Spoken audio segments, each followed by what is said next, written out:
ഒരുപാട് കാറ്റഗറി ഉണ്ട്. 4 പ്രധാനപ്പെട്ട വിഭാഗ ഔലിയാക്കന്മാരുണ്ട്. ഒന്ന്, ചില ആളുകൾക്ക് അവർ വലിയാണെന്ന് അവർക്കും അറിയാം, മറ്റുള്ളവർക്കും അറിയാം. അങ്ങനെയുള്ള ആളുകളുണ്ട്. മമ്പർത്ത തങ്ങളൊക്കെ അതിൻ്റെ ഒരു ഉദാഹരണമാണ്. അള്ളാഹു അവരുടെ ദറജ ഉയർത്തി കൊടുക്കട്ടെ. അവരുടെ മദദ് ഫൈലാനിനെ അള്ളാഹു നമ്മളിലേക്ക് വർഷിപ്പിച്ചു തരട്ടെ. മഹാനവറുകൾക്കും അറിയാം മഹാനൊരു വലിയാണെന്ന്, നാട്ടുകാർക്കും അറിയാം മമ്പർത്ത തങ്ങൾ വലിയാണെന്ന്. എന്നാൽ മറ്റു ചില ഔലിയാക്കന്മാർ അവർക്കറിയാം, മറ്റുള്ളവർക്കറിയില്ല. അങ്ങനെ ഉണ്ടാവും. അത് ചില സാഹചര്യങ്ങളിലൊക്കെ ജനങ്ങൾക്കിടയിൽ പരസ്യപ്പെടാറുണ്ട്. ഉദാഹരണമായിട്ട് പറയുകയാണെങ്കിൽ, മമ്പർത്ത തങ്ങളെ കാലത്ത് തിരുരങ്ങാടിയിൽ ഒരാളുണ്ടായിരുന്നു. അദ്ദേഹം പുഴക്കരയിൽ ഇങ്ങനെ പോയിരിക്കും. അങ്ങനെ പുഴയിലേക്ക് ആളുകൾ കുളിക്കാൻ വേണ്ടി പോകുമ്പോൾ ഡ്രസ്സുകളൊക്കെ കൂടിയും കെട്ടിയ ഭാണ്ഡം പുഴക്കരയിൽ കൊണ്ടുവച്ചു കൊടുക്കും. അലക്കി കഴിഞ്ഞാൽ അതേമാതിരി കെട്ടിങ്ങാണ്ട് വെച്ചാൽ എടുത്തുങ്ങാണ്ട് പെരയിലും കൊണ്ടുവച്ചു കൊടുക്കും. ഇങ്ങനെ ഒരാളുണ്ടായിരുന്നു. കുറേ കാലം കഴിഞ്ഞാൽ ആൾക്കാർ കളിയാക്കാൻ തുടങ്ങും. അതാരെയും അങ്ങനെയാണ് ഉണ്ടാവുക. കുറച്ച് കഴിയുമ്പോൾ പരിഹാസം തുടങ്ങും. അങ്ങനെ കുറേ കാലം കഴിഞ്ഞപ്പോൾ ആളുകളൊക്കെ പരിഹാസം തുടങ്ങിയപ്പോൾ ഒരു ദിവസം വെള്ളിയാഴ്ച തിരുരങ്ങാടി പള്ളിയിൽ മമ്പുറം സയ്യിദ് അലവി മൗലദ്ദവീല റളിയല്ലാഹു അൻഹു വന്നു. ജുമാ നിസ്കാരം കഴിഞ്ഞിട്ട് എഴുന്നേറ്റ് നിന്നിട്ട് ചോദിച്ചു, ഇന്ന് പരിശുദ്ധമായ ഹറം ഷരീഫിൽ സുബ്ഹി ജമാഅത്തിന് പങ്കെടുത്ത ഒരാൾ സദസ്സിലുണ്ടല്ലോ, അയാളൊന്ന് എഴുന്നേറ്റ് നിൽക്കണം എന്ന് പറഞ്ഞു. അപ്പോൾ അതിപ്പോൾ ആരാന്ന് ആർക്കും മനസ്സിലാകാത്തതുകൊണ്ട് ആരും എഴുന്നേറ്റില്ല.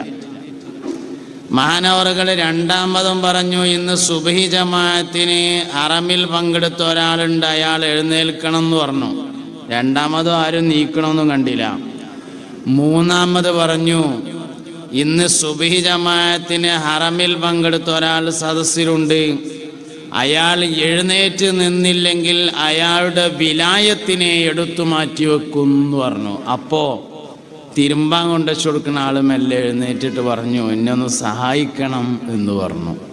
അപ്പോൾ ചില ആളുകൾ ഔലിയാക്കന്മാരാണ് എന്നുള്ളത് ഓൽക്കറിയാം, മറ്റുള്ളവർക്കറിയില്ല. അങ്ങനെ ഉണ്ടാവും. ചിലത് ആളുകൾക്കൊക്കെ അദ്ദേഹം വലിയാണെന്നറിയാം, പക്ഷെ മൂപ്പർക്ക് അങ്ങനെ തോന്നിയില്ല. അങ്ങനത്തെ ആൾക്കാരുണ്ട്. ചില ആൾക്കാർ ആർക്കും അങ്ങനെ തോന്നിയില്ല. അങ്ങനെയുള്ളവരുണ്ടാവും. 40 മുഅ്മിനീങ്ങൾ ഒരുമിച്ച് കൂടിയ സ്ഥലത്ത് ഒരാൾ ദുആക്ക് ഇജാബത്തുള്ള ആളുണ്ടായിരിക്കുമെന്നാണ്. ഒരുപക്ഷെ അയാൾക്കും അറിയില്ല ഞാനാണ് ആളെന്ന്, വേറുള്ളവർക്കും അറിയില്ല ഞാനാണ് ആള്. ഇങ്ങനെ ഔലിയാക്കന്മാർ ഒരുപാട് ഇനാണ്. ലോകത്തെ ഔലിയാക്കന്മാർക്ക് എല്ലാ കാലഘട്ടത്തിലും നേതൃത്വം നൽകുന്ന ആളുകളുണ്ടാവും. അവർക്കാണ് കുത്തുബുകൾ എന്ന് പറയുന്നത്. കുത്തുബുൽ അഖ്താബ് എന്ന് പറയും നമ്മൾ മുഹിയുദ്ദീൻ ഷേഖ് റളിയല്ലാഹു അൻഹുവിനെ കുറിച്ച്. ഇങ്ങനെ ലോകത്തെ എല്ലാ കാലത്തും ഔലിയാക്കൾക്ക് നേതൃത്വം കൊടുക്കുന്ന ആളുണ്ടാവും. ഈ കാലത്തും ഉണ്ടാവും. നമ്മളിങ്ങനെ പറഞ്ഞ് ആൾക്കാർ വയത് പറഞ്ഞിട്ട് ഈ കാലത്തൊന്നും ഔലിയാക്കന്മാരുണ്ടാവില്ല എന്ന് തോന്നുന്ന കോലത്തിലായിട്ടുണ്ട്. നല്ല മനുഷ്യന്മാരൊക്കെ കഴിഞ്ഞു. ഇനിയിപ്പോൾ ഇങ്ങനെയൊക്കെ തന്നെയാണ്. ഞാനതിനോട് യോജിക്കണില്ല. ഈ കാലത്തും മുത്തഖീങ്ങൾ ഉണ്ടാവുമെന്നും ഈ കാലത്തും മുഅ്മിനീങ്ങളുണ്ടെന്നും ഈ കാലത്തും ഔലിയാക്കന്മാരുണ്ടെന്നും ഏത് കാലത്തും ഉണ്ടാവും എന്നുള്ള അഭിപ്രായക്കാരനാണ് ഞാൻ. ഖിയാമത്ത് നാൾ 1-ാം തീയതി വരെ ഉണ്ടാവും. ഖിയാമത്ത് നാളിൽ സൂര്യൻ പടിഞ്ഞാറ് നിന്ന് ഉദിക്കുന്നത് വരെ ഉണ്ടാവും. പക്ഷേ ഒരു കാലത്തെ വലിയനെ പോലെയായിരിക്കില്ല അടുത്ത കാലത്തെ വലിയ എന്ന് പറഞ്ഞത്. ഒരു കാലത്തെ മുത്തഖിയെ പോലെയായിരിക്കില്ല അടുത്ത കാലത്തെ മുത്തഖി. ഈ കാലത്തുള്ള മുത്തഖീങ്ങളായി ജീവിക്കാനാണ് നമ്മൾ തയ്യാറാകേണ്ടത്. ഏത് കാലത്തും മുത്തഖീങ്ങൾ ഉണ്ടാവും. 2022 മുത്തഖീങ്ങളുണ്ട്, 23 ഉണ്ട്. അതിൻ്റെ തെളിവാണ് 22 നോമ്പുണ്ടായത്. സൂറത്തുൽ ബഖറയിൽ അല്ലാഹു സുബ്ഹാനഹു വ തആല നോൽമ്പ് വിൽക്കാൻ പറഞ്ഞോടത്ത് പറഞ്ഞിട്ടുണ്ട്, നിങ്ങളെല്ലാവരും നോൽമ്പ് വിൽക്കണം, നിങ്ങൾ മുത്തഖീങ്ങളാകാൻ വേണ്ടിയിട്ടാണ് നോൽമ്പ് വിൽക്കാൻ പറഞ്ഞത്. അപ്പോൾ 2022 നോൽമ്പ് വിൽക്കാൻ പറഞ്ഞല്ലോ, അതിൻ്റെ അർത്ഥം 2022 മുത്തഖീങ്ങൾ ഉണ്ട് എന്നാണ്. ഇനി 23 നോൽമ്പ് ഉണ്ടാകുകയാണെങ്കിൽ 2023 മുത്തഖീങ്ങൾ ഉണ്ടാവും എന്നുള്ളതിന് തെളിവാണ്. പക്ഷെ എല്ലാ കാലത്തെയും മുത്തഖീങ്ങൾ ഒരുപോലെയല്ല, എല്ലാ കാലഘട്ടത്തിലെയും തഖ്വ ഒരുപോലെയല്ല. ഈ കാലത്തെ മുത്തഖീങ്ങളായി ജീവിക്കാൻ നമുക്ക് കഴിയണം. ഞാനൊരു ഉദാഹരണം പറയാം. അപ്പം ഇതിലൂടെ അങ്ങനെ ഒരു ഇടവഴിയുണ്ട്. നല്ല വിശ്വസ്തനായ ഒരാൾ വന്നിട്ട് നമ്മോട് പറഞ്ഞു, ഈ ഇടവഴിക്ക് പോകരുത് കേട്ടോ, അവിടെ മൂർഖം പാമ്പ് ഉണ്ട് എന്ന് പറഞ്ഞു എന്ന് വിചാരിക്കുക. എന്നാൽ തഖ്വ ആ വഴിക്ക് പോകാതിരിക്കലാണ്. കാരണം പാമ്പ് അടിച്ച സംഗതി പ്രശ്നം തന്നെയല്ലേ. പക്ഷെ വേറൊരു ബുദ്ധിമുട്ടുണ്ടായി. ഈ ഇടവഴിയിലൂടെ ഇങ്ങനെ അങ്ങോട്ട് പോയിട്ട് അതിൻ്റെ അപ്പുറത്താണ് കുടിവെള്ളം കോരുന്ന കിണറുള്ളത്. പോകല്ലാതൊരു കോലമില്ല. എന്താപ്പോൾ കാട്ടുക? വെള്ളം കുടിച്ചായിരിക്കാൻ പറ്റൂലല്ലോ. നമ്മൾ ചായ ഉണ്ടാക്കാനും ചോറുണ്ടാക്കാനും വീട്ടിക്ക് വെള്ളം കൊണ്ടുവരുന്ന കുടിവെള്ളമുള്ള കിണർ ആ വഴിക്ക് കൂടി പോയാൽ അപ്പുറത്താണ് ഉള്ളത്, വേറെ വെള്ളമില്ല. എന്താ കാട്ടുക? പോകന്നെ. അപ്പൊ ആദ്യത്തെ തഖ്വ പോകാതിരിക്കലാണെങ്കിൽ പിന്നെ തഖ്വ പോകലായി. ആദ്യം മൂർഖം പാമ്പുണ്ട് എന്ന് പറഞ്ഞാൽ പിന്നെ ആ വഴിക്ക് പോകാതിരിക്കലാണ് തഖ്വ, സൂക്ഷ്മത. എന്നാൽ കിണർ അവിടെ ഉള്ളു വെച്ചാൽ പിന്നെ പോകുന്നതാണ് സൂക്ഷ്മത. പക്ഷെ പോകുമ്പോൾ ആ വഴിക്ക് ഇങ്ങനെ പോകുമ്പോൾ കുറച്ചങ്ങോട്ട് എത്തിയാൽ വലിയൊരു പനുണ്ട്. ആ പനൻ്റെ ചോട്ടിൽ ഒരു മട ഉണ്ട്. മടയിലാണ് മൂർഖ ഇരിക്കുന്നത്. അപ്പം എന്ത് വേണം? ആ പനൻ്റെ അവിടെ എത്തുമ്പോൾ ഒന്നിങ്ങനെ ശ്രദ്ധിച്ചിട്ട് ഇങ്ങനെ കട്ട് ചെയ്ത് പോകണം. അതാണ് ആദ്യം പോകാതിരിക്കലായിരുന്നു തഖ്വ, പിന്നെ പോവുകയാണ്. പക്ഷെ അവിടെ ഒന്നിങ്ങനെ കട്ട് ചെയ്ത് പോകലാണ് തഖ്വ. ഇതൊക്കെ വേഗം മനസ്സിലാണെങ്കിൽ നമ്മളെ നാടൻ ഉദാഹരണങ്ങൾ ആലോചിച്ച് നോക്കണം. ചെറിയിരുന്നാക്കിപ്പോൾ കുട്ടികൾക്ക് തുണി കുപ്പായം എടുക്കണ്ട. എന്തായാലും സംഗതി തഖ്വ തുണിഷാപ്പിക്ക് പോകാതിരിക്കൽ തന്നെയാണ്, അല്ലെങ്കിൽ പീടിക്ക് പോകാതിരിക്കൽ തന്നെയാണ്. പക്ഷെ കുട്ടികൾക്ക് എന്തായാലും തുണി കുപ്പായം വാങ്ങണ്ടേ? അവനാരുടെ കുട്ടികൾക്ക് പെരുന്നാൾക്ക് നല്ലത് എടുക്കണ്ടേ? അപ്പോൾ പിന്നെ പോകുക തന്നെ. എന്താ വേണ്ടത്?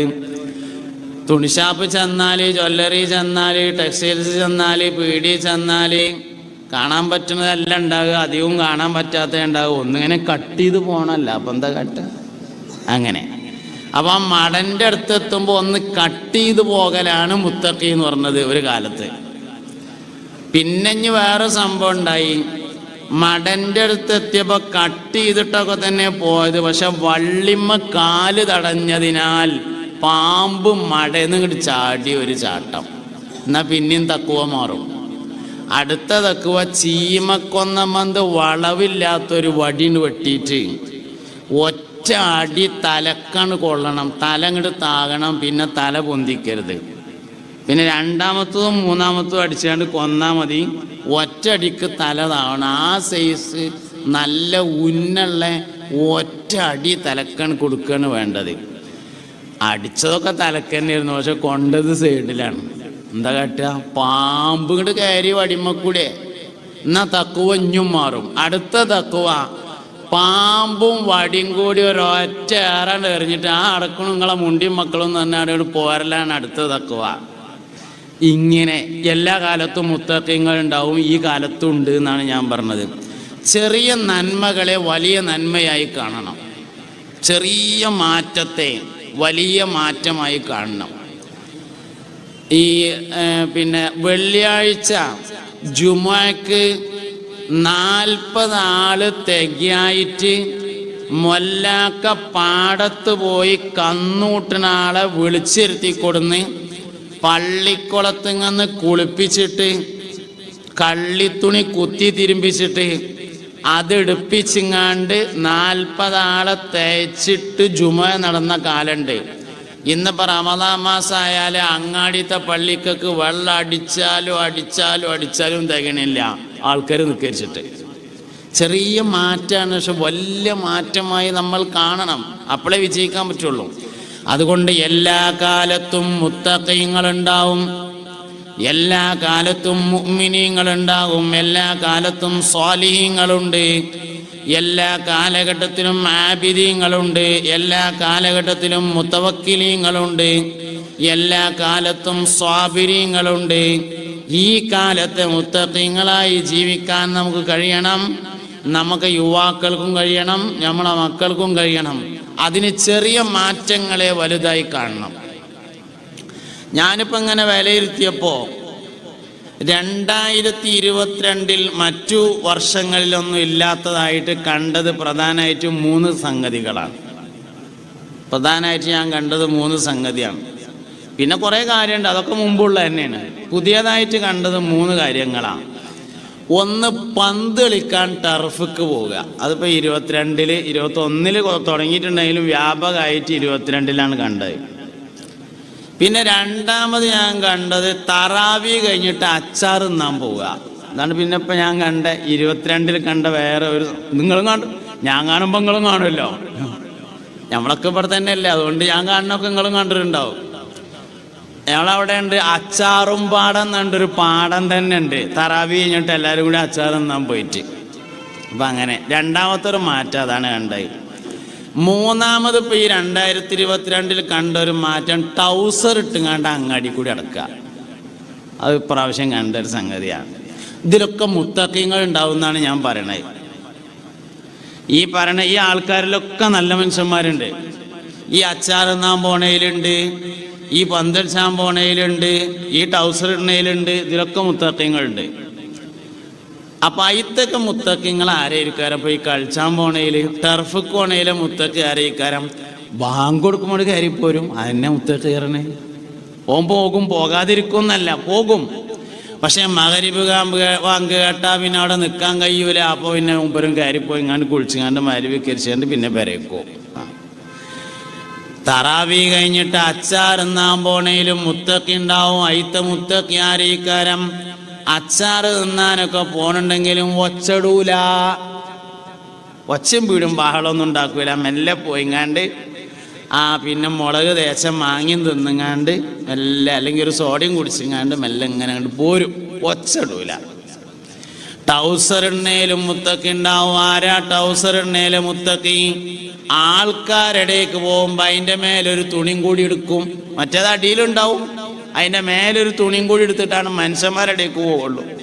ബെഡ്റൂമിലോ ഒറ്റക്കൊക്കെ ആകുമ്പോൾ അങ്ങനെയാണെങ്കിലും ആൾക്കാരുടെയൊക്കെ പോകുമ്പോൾ അതിൻ്റെ മേലൊരു തുണിയും കൂടി എടുത്തുങ്ങാണ്ട് പോകും. അപ്പോൾ എല്ലാ കാലത്തും മുത്തഖീങ്ങളുണ്ട്. ഈ കാലത്തെ മുത്തഖീങ്ങളെ ഉണ്ടാക്കലാണ് നമ്മളെ ജോലി. അതിന് ഒരു കാര്യം ഉണ്ടാകരുത്.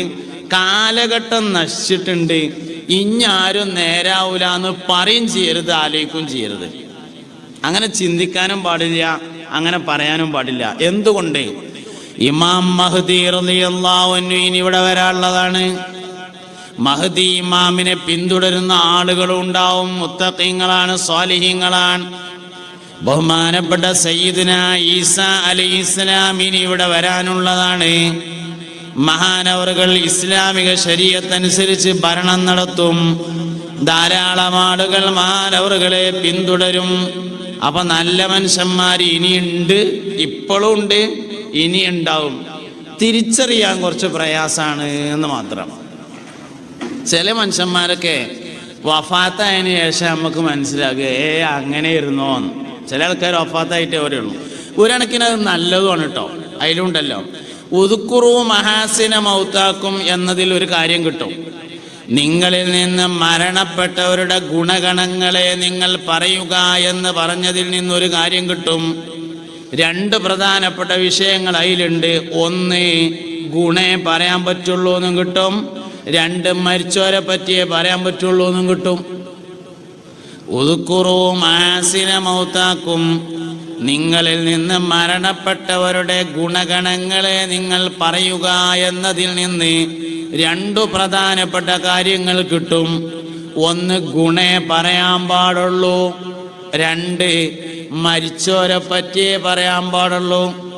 ഹയാത്തിലുള്ള ആളുകളെ വല്ലാതെ പുകഴ്ത്തി പറഞ്ഞാൽ പിശാച് 2 തരത്തിൽ വർക്ക് ചെയ്യുമെന്നാണ്. ജീവിച്ചുകൊണ്ടിരിക്കുന്ന ആൾക്കാരെ നമ്മളൊരു പരിധിക്കപ്പുറം പുകഴ്ത്തിയാൽ ശൈത്താൻ രണ്ട് നിലക്ക് വർക്ക് ചെയ്യും.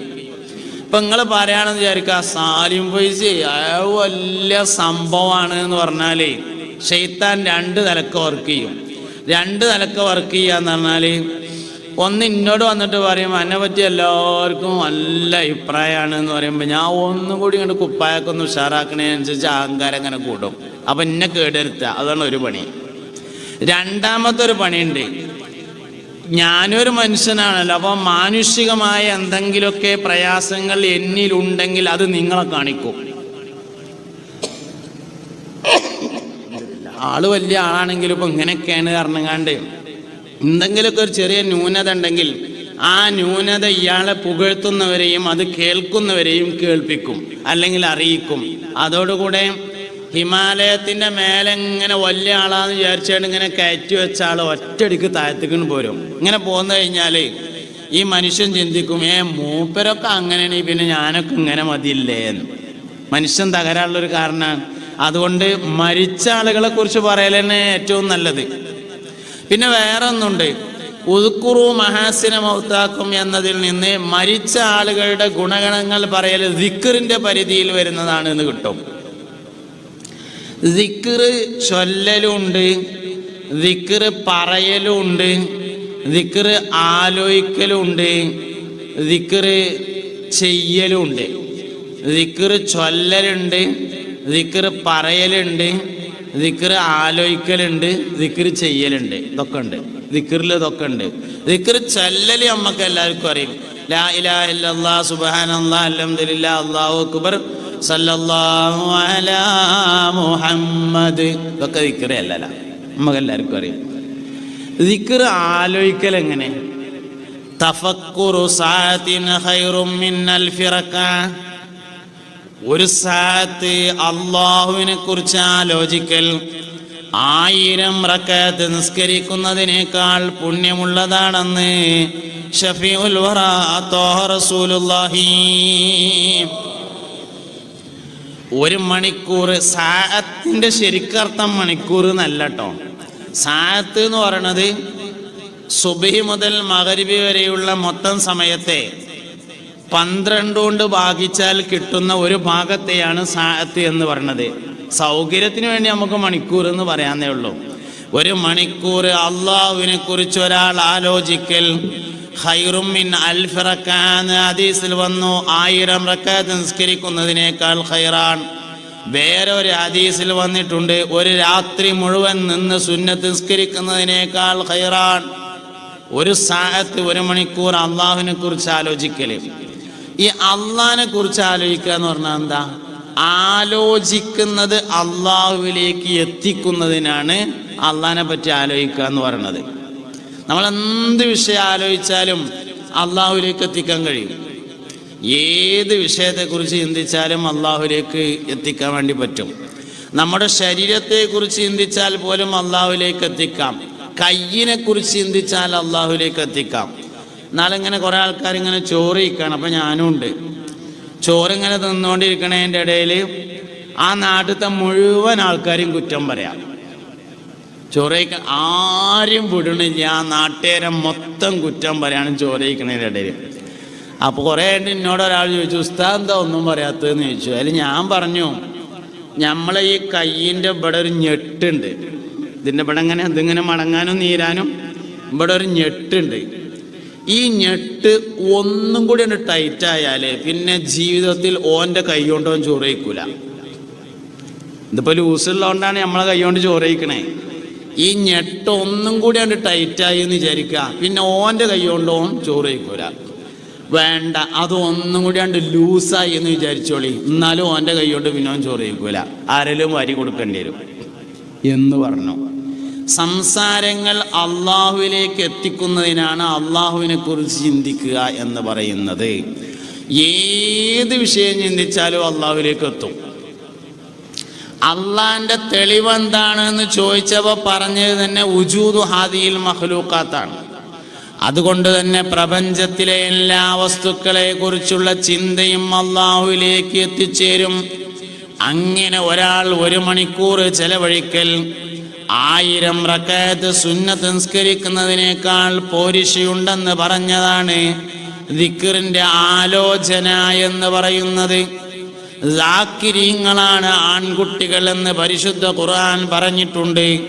ഫീഹി റിജാലുൻ ലാ തുലീഹിം തിജാറത്തുൻ വലാ ബൈഉൻ അൻ ദിക്രില്ലാഹ്. ഫീഹി പള്ളിയിലുണ്ട് റിജാലുൻ കുറച്ച് ആൺകുട്ടികൾ, ലാ തുലീഹിം തിജാറത്തുൻ വലാ ബൈഉൻ ഹോൾസെയിലും റീറ്റെയിലും ആയ യാതൊരുവിധ കച്ചവടങ്ങളും അവരെ ജോലിയാക്കുകയില്ല. അൻ ദിക്രില്ലാഹ് അള്ളാഹുവിൻ്റെ ദിക്റിനെ തൊട്ട് ജോലിയാക്കുകയില്ല. അങ്ങനത്തെ കുറച്ച് ആണുങ്ങളുണ്ട് പള്ളിയിൽ എന്ന്.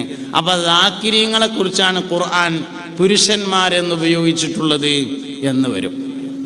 അപ്പോ 1 ദിക്ർ ചൊല്ലൽ, 2 ദിക്ർ ആലോചിക്കൽ, 3 ദിക്ർ ചെയ്യലുണ്ട്.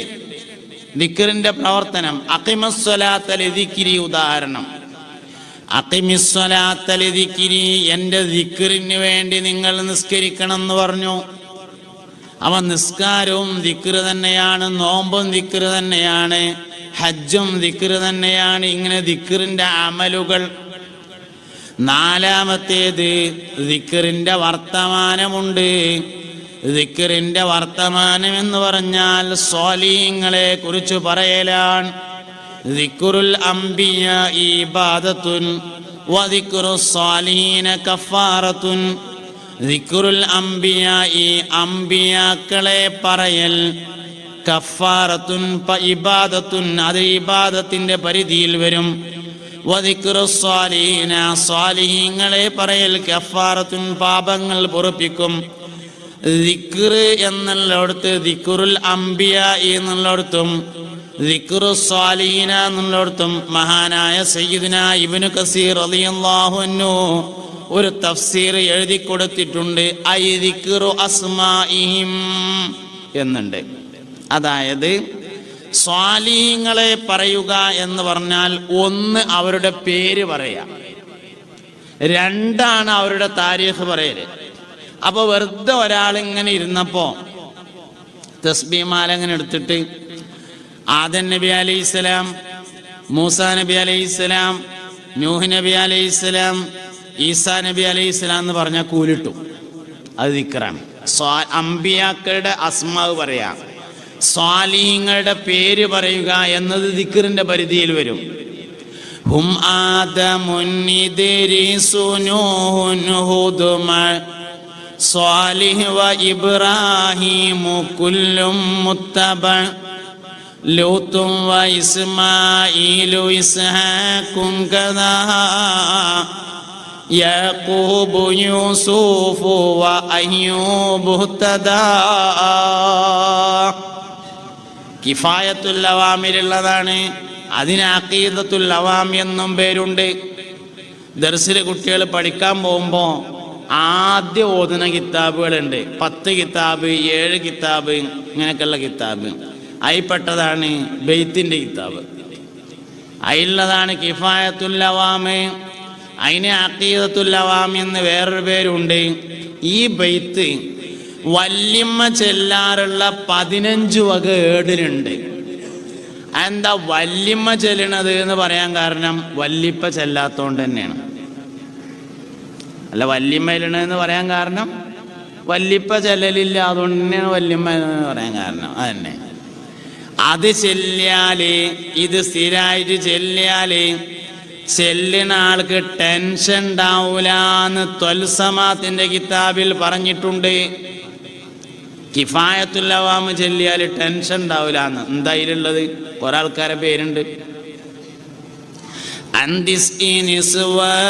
വഫാത്തുൽ മുസ്തഫ ഖുയ്യിർന ഫഖ്തർന നബിയൽ മുഖ്തഫ ആയിഷത്തും വ ഹഫ്സത്തും വ സൗദാ സഫിയത്തും മൈമുനത്തും വ റംല ഹിന്ദും വ സൈനബുൻ കദാ ജുവൈരിയാ ലിൽ മുഅ്മിനീന ഉമ്മഹാത്തുൻ മർദിയാ. സാലിഹീങ്ങളുടെ പേര് മാത്രം പറഞ്ഞാൽ മതി.